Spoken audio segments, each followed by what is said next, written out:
Tibba kana kaleessaa irra kana akkuma hundi keenya quba qabnu seensa qormaata seensa yuunivarsiitii kan kutaa 12ffaa kanatu haasawamaa jira. Haala kana keessatti haala kanaan dura yaadamee hin beeknu kaammoo argamee hin beekneen barattoonni naannoo Oromiyaa yookiin barattoonni Oromiyaa irraatti qoraman hedduun isaanii qabxii hedduu gabbu'aa galmeessanii akkuma kana duraan beeknu 600 ol fiduudhaan Oromiyaa keessatti barattoota hedduutu kana dura argamaa badhaafamaas turanii bara darbee 100 olii barattoonni Oromiyaa irraati qabxii olaanaa 600 ol fidanii dhibbentaan guddaan illee Oromiyaa irraati darbaa turanii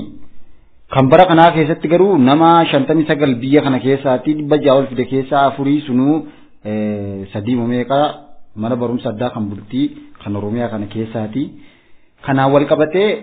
baroota warraaqsaa barataan keenya dhagaa darbataatii qorama mana hidhaa taa'ifaa qoramu keessa qabxii olaanaa galmeessaa ture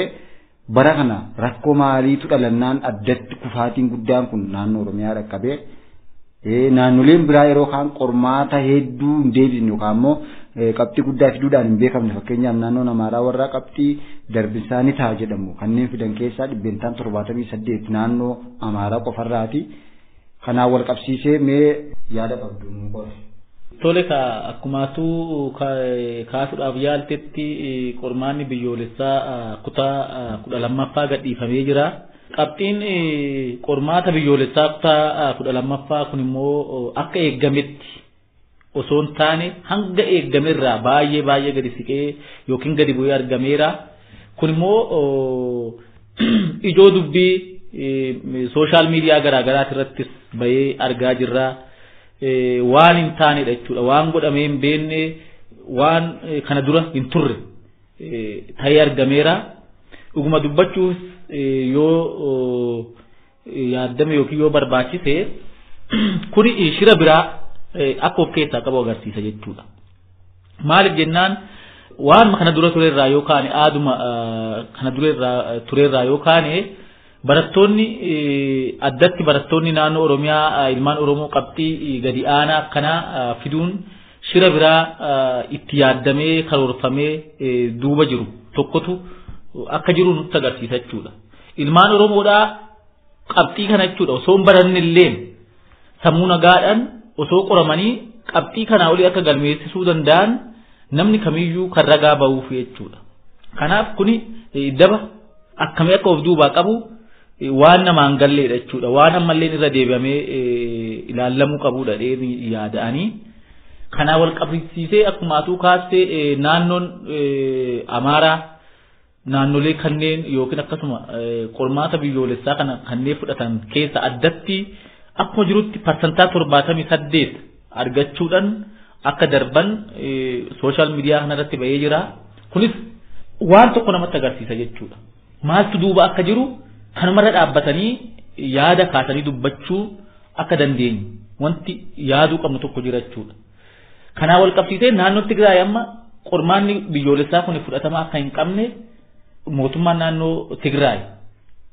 dhaamsa dabarsee jira jechuudha. Akka dabaan wanti kun hojjetan akka waan ta'uu hin qabne ta'e mootummaan naannoo Tigraay ejjennoo mootummaa naannoo isaanii agarsiisee jira jechuudha. Kanaaf ani akka ofii kiyya qoramnee dabarretti akkuma kanneen baroota waggoota darban kana quba qabnutti naannoo Oromiyaa qabxii biyyoolessaa olaanaa akka guutuu biyyaatitti fuudhuudhaan yerootti akka guutuu biyyaatitti badhaafaman argaa turre jechuudha. Kuni baatuu bahee waan ta'e hin beekne waan hin eeggamnetu addatti ilmaan Oromoodhaa muddate. Kun immoo maaliif ta'e jennee yoo dudduuba isaa laalle ilmaan Oromoodhaa karaa fi kallattii garaa garaatiin qaamaa qalbii cabsuudhaan gadaantummaan akka itti dhaga'amu sabboonummaan ilmaan Oromoo akka gadi bu'u akka xiqqaatan akka ofitti amanamummaa dhaban akka irratti hojjetamedha jechuudha kun sabummaa uummata Oromoo xiqqeessuudhaaf shira gamaaf gamanaan hojjetamaa jiru ta'uusaa hubachuu qaba uummanni keenya jechuudha. Ilmaan Oromoo at everywhere wanta fedhe irratti yoo dorgome mo'ataa akka ta'u eenyumtuu ni beeka. Gurraacha adiitu ragaa baaf jechuudha. Kuni aadaa biyya kana keessatti taa dhufeen ilmaan Oromoodhaa ofittummaan, sabboonummaan, jabinni, of ta'ummaan ofitti amanamummaan gaafa jabaataa dhufe gaaffii gaafate hundaaf deebii akka barbaadaa jiru waan arganiif ilmaan Oromoodhaa kana gama kanaan hamilee buusanii laamshessuudhaaf shira jabaa itti yaaddame akka sabaatti nurratti hojjetame ta'uusaa hubadhachuudhaan ilmaan Oromoodhaa yeroo ammaa kanatti bakka hundatti dorgommii garaagaraa keessaa baasuudhaaf shiroonni garaagaraa akka hojjetamaa jiru irra deddeebi'amee dubbatamaa tureera jechuudha. Bakka hundatti saba kana xiqqeessuudhaaf hojiin itti yaaddamee hojjetamu jira. Ganamaa galgala olola siyaasaa uummata kanarratti oofanii dadhabanii, uummata kana hidhanii dadhabanii, uummata kana biyyarraa baasanii dadhabanii, ukkaamsanii, ololanii waan hundaan dadhabnaan amma immoo gama barnootaa kanaan laamshessuudhaaf shira haaraa hojjetame jedhee amanachuudhaan. Kanaaf ilmaan Oromoodhaa waan kana akka laayyootti yookiin akka salphaatti fudhatanii kan bira darban osoo hin taane ammuma ganamaan ka'anii falmaa mataa isaanii gaggeessuudhaan yoo danda'ame qormaanni kun akka haqamuuf qooda isaanii akka ba'an wal yaadachiisuun barbaadachuudhaan. Tibba kana kaleessaatirra kana akkuma hundi keenya quba qabnu qormaata seensa yuunivarsiitii kan kutaa 12ffaa kanatu haasawamaa jira. Haala kana keessatti haala kanaan dura yaadamee hin beeknu kaammoo argamee hin beekneen barattoonni naannoo Oromiyaa yookiin barattoonni Oromiyaa irraatti qoraman